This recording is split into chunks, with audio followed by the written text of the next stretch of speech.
Bonjour à tous et bienvenue à l'écoute de RTI. Si vous nous rejoignez, c'est Mei Guang à l'antenne. Et notre décryptage s'intéresse aujourd'hui au système de prévention et de gestion des catastrophes à Taïwan à l'occasion des 15 ans de la catastrophe de Fukushima.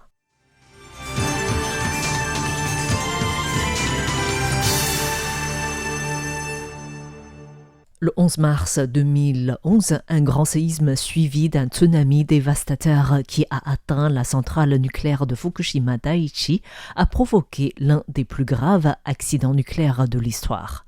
Mercredi dernier, à l'occasion des 15 ans de cette catastrophe, les responsables politiques taïwanais, comprenant le président de la République Lai Ching-te, ont réaffirmé la solidité des liens avec le Japon et exprimé le souhait de renforcer la coopération bilatérale, notamment en matière de prévention des catastrophes et de résilience sociale.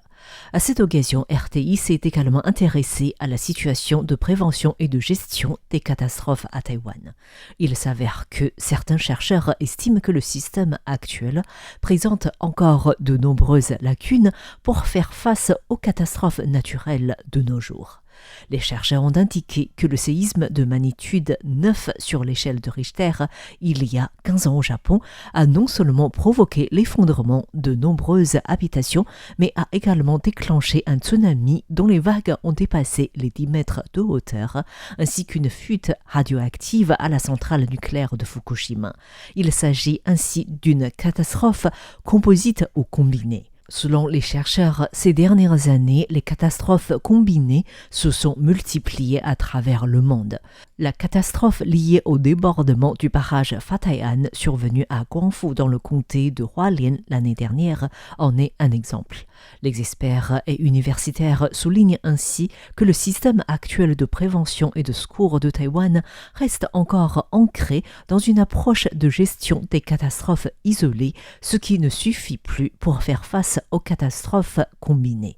Les chercheurs appellent ainsi à un amendement rapide de la loi sur prévention des catastrophes et de créer un organisme spécialisé dans ce travail.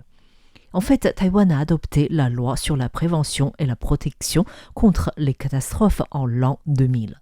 L'article 3 de cette loi définit les autorités compétentes en matière de prévention, d'intervention et du travail de la reconstruction. Selon Wang Jiaju, professeur en architecture de l'université Mingchuan, la logique de la loi sur la prévention des catastrophes actuelles s'inscrit dans une approche de gestion des catastrophes isolées.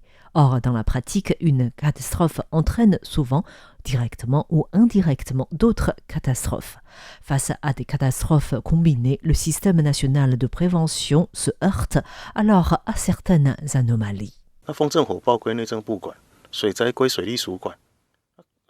Les typhons, les séismes, les incendies ou les explosions relèvent de la compétence du ministère de l'Intérieur, tandis que les inondations relèvent de celle de l'administration nationale des eaux.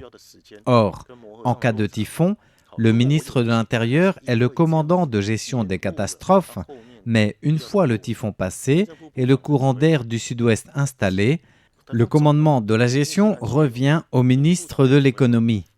Il en résulte un décalage et un temps d'adaptation nécessaire. Si, dans le cadre d'une catastrophe, cela entraîne un retard dans les mesures d'intervention nécessaires qui s'ensuivent, il est fort probable que, du point de vue de ce système, ce ne soit ni la faute du ministre de l'Intérieur, ni celle du ministre de l'Économie. C'est ce système qui les oblige à se partager le rôle de commandant. Par conséquent, c'est ce système qu'il faut modifier. Selon Wang Jiaju, en matière de prévention et de gestion des catastrophes, le plus grand risque est de perdre de temps dans les communications et à coordonner les efforts pendant la phase d'intervention, et c'est exactement ce qui se passe avec le système actuel. La gestion de différentes catastrophes relève de la compétence de différents ministères, mais dans la pratique, les catastrophes sont toutes de nature complexe ou combinée. Focalisons-nous sur les problèmes du système. Nous savons qu'en cas de catastrophe, le plus redoutable dans la phase d'intervention en matière de prévention et de gestion, c'est de passer un temps considérable à communiquer, à coordonner et à s'adapter. C'est ce qui se passe avec Taïwan, qui continue à suivre la méthode actuelle. En réalité, lorsqu'il s'agit de confier une tâche à quelqu'un d'autre, la première réaction de beaucoup de gens est de se demander « Est-ce que cela relève de mes attributions ? Sinon, est-ce qu'il ne risque pas d'empiéter sur le terrain de travail de quelqu'un d'autre ou qu'en faisant trop, cela finisse par devenir leur responsabilité ?» alors qu'il s'agit en réalité d'un problème de système. Ma Shiyuan, vice-ministre de l'Intérieur qui a enseigné au département d'urbanisme et de prévention des catastrophes de l'université Mingchuan, a reconnu que le système actuel repose en réalité largement sur le pouvoir discrétionnaire, car les différents ministères et agences fonctionnent en parallèle. Il estime ainsi que le responsable de l'autorité en charge de la gestion des catastrophes doit donc faire preuve d'une grande autorité pour pouvoir mobiliser les autres ministères et agences afin qu'ils coopèrent en matière de prévention et de reconstruction après une catastrophe. La gestion des catastrophes en fonction des types de catastrophes pose de réels soucis, puisque de nombreuses tâches à effectuer ne relèvent pas vraiment de l'organisme en charge. Par exemple, après le passage du typhon, les problèmes majeurs restent la communication, l'alimentation en eau et en électricité, les matériels médicaux et l'aide sociale. Or, aucun de ces problèmes relève du ministère de l'Intérieur, qui doit diriger l'ensemble du centre d'intervention d'urgence. Dans ce cas-là, le ministre de l'Intérieur doit avoir une forte personnalité qui arrive à se faire écouter. L'actuelle ministre est assez forte au niveau du caractère, ce qui lui permet de diriger avec efficacité le centre d'intervention d'urgence. Si un jour un ministre plus timoré arrive en fonction, ce serait une véritable catastrophe puisque tout le système serait paralysé. Donc Taïwan dispose d'un système qui donne l'apparence d'un état de droit, mais qui, en réalité, repose entièrement sur le pouvoir discrétionnaire. C'est un système assez singulier à Taïwan.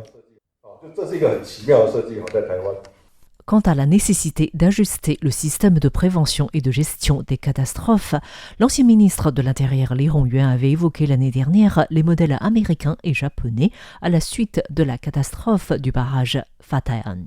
Li Hongyuan a expliqué qu'au Japon, il existe un poste du ministre chargé de la prévention des catastrophes doté d'un effectif de 150 personnes et ces dernières doivent assurer la gestion administrative de la prévention, de la compilation des informations sur les catastrophes et du renforcement de la communication, de la coordination entre les différentes agences, tandis qu'aux États-Unis, l'Agence fédérale de gestion des urgences dispose de plein pouvoir pour coordonner l'ensemble des unités dans la mise en œuvre des mesures de prévention.